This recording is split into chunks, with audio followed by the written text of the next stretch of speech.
Hello friends, ఈరోజు order వచ్చి నాకు 5 కేజీ కేక్ అయితే ఆర్డర్ అయితే వచ్చిందండి. ఇదంతా కూడా నావీ థీమ్ అనమాట. వాళ్ళ షిప్‌కి ఈ రోజుతో 10 సంవత్సరాలు అయితే పూర్తవుతుందంటండి. అందుకని చెప్పి 10th యానివర్సరీ అని చెప్పి కేక్ అయితే తయారు చేయమని చెప్పారు. నేనైతే ముందు రోజు నైటే కేక్‌నైతే క్రమ్ కొట్టించి ఫ్రిడ్జ్‌లో అయితే పెట్టేశానండి. మార్నింగ్ లేచి దానికి సంబంధించినవన్నీ కూడా ప్రిపేర్ అయితే చేసుకున్నాను. చాక్లెట్ తోటి, ఫాండెంట్ తోటి.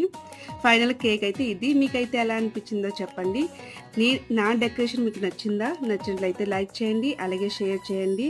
ఇలాంటి వీడియోస్ ఇంకా కావాలి అంటే సబ్స్క్రైబ్ కూడా చేసుకోండి. ఇదంతా మొత్తం కూడా బీచ్ లుక్ రావడం కోసం నేనైతే కిందన బిస్కెట్ క్రమ్స్ అయితే వేశానండి. అలాగే షెల్స్ అయితే మొత్తం అంతా చాక్లెట్ అనమాట. కొన్ని ఫౌండెంట్ వాడాను, ఇంకొన్ని చాక్లెట్స్ అయితే వాడి ఇలా అయితే నేను తయారు చేశానండి. ఫైనల్ లుక్ అయితే ఇలా ఉందనమాట. మీకైతే ఎలా అనిపించిందో చెప్పండి. వాళ్ళకైతే